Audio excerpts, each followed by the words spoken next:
But let's break it down, moment by moment, until we hit the exact second everything fell apart. Rachel showed up to her own film's opening weekend and sat in a completely empty theater.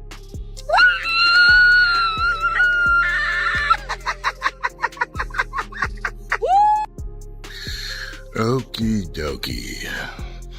I am walking into Snow White, 2 p.m., now seating.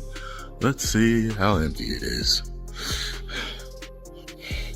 Ho, it's off the walk we go. Ho. Sound like I hear a couple of people.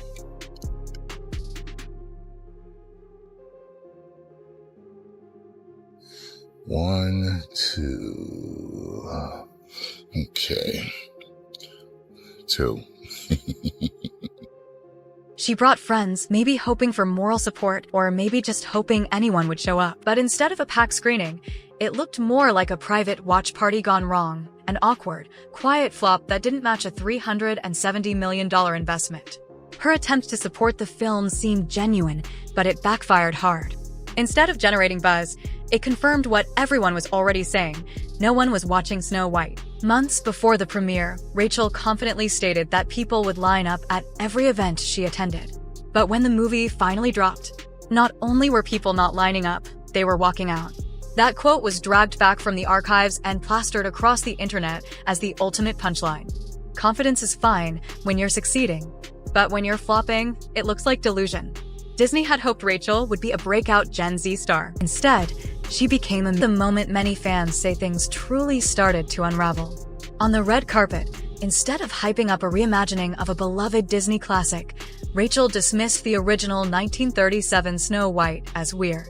She went further, saying the prince was a stalker, and made it clear her version of Snow White wouldn't be dreaming about true love or waiting for a man to save her. Sure, modern takes can be powerful, but dismissing the source material while promoting it? That was a bold and costly move. The original Snow White helped launch the entire Disney empire. To casually slap that legacy in the face during press interviews was viewed by fans as disrespectful and unnecessary. Nostalgia sells. But instead of tapping into it, Rachel trashed it. This one escalated everything. Combining a major studio film promo with hot-button political messages shocked Disney insiders. One executive even flew to New York to speak with her directly.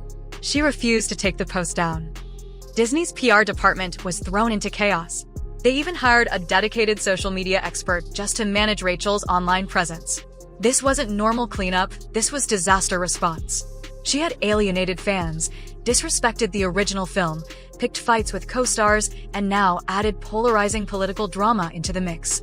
Steven Spielberg, who had previously worked with her on West Side Story, was reportedly baffled by the chaos. Rachel wasn't just unpredictable, she had become a liability. Instead of inviting fans in, she pushed them away. Instead of diffusing controversy, she fueled it. When you're leading a $370 million family movie, your job is to bring everyone in, not tell half the country to stay home. Some praised her for standing up for herself. But this wasn't personal, this was business. And business just took a direct hit.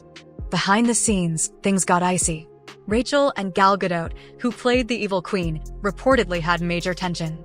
Things boiled over when Rachel publicly thanked her co-stars on social media, excluding Gal. No tag, no mention, just silence. Then came a strange remark where Rachel called Gal a pageant queen, which felt more like a dig than a joke.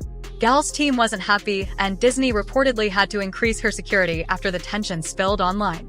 And just to add fuel to the fire, Rachel followed up with a political statement, but it was too late. The damage was already done. Gina Carano was fired from The Mandalorian for far less, and now, Rachel had just stepped on the same landmine twice as hard. 8. Hollywood started ghosting her. After Snow White, Rachel seemed to vanish. Projects she was attached to, Toy Story 5, a Pirates of the Caribbean reboot, a horror trilogy, were all shelved or scrubbed. Her name became synonymous with controversy. Studios don't want unpredictability. They want stars who bring stability. And Rachel had become the opposite. Talented? Sure. But too much of a gamble. Snow White didn't just underperform. It became a punchline. A $370 million movie was reduced to blue dot seat maps, rotten reviews, and a running internet joke. Rachel Zegler, once hailed as the next big thing, became a case study in how to blow up a blockbuster before it even hits theaters. This wasn't just one star's downfall, it was Disney's identity crisis in a glittery dress. A mix of political commentary, misplaced confidence, bad PR, and disrespect for the legacy that built the brand. The exact moment Rachel tanked Disney wasn't a single line or a single post. It was a pattern. And now it's a full-blown documentary-worthy saga. So, was Rachel Zegler the wrong choice? Or was the Snow White reboot just cursed from the start? Combining a major studio film promo with hot-button political messages shocked Disney insiders. One executive even flew to New York to speak with her directly. She refused to take the post down. 6. Disney's PR team goes full whack-a-mole. Disney's PR department was thrown into chaos. They even hired a dedicated social media expert just to manage Rachel's online presence.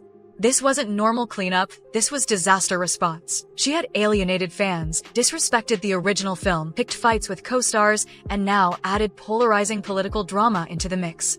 Steven Spielberg, who had previously worked with her on West Side Story, was reportedly baffled by the chaos.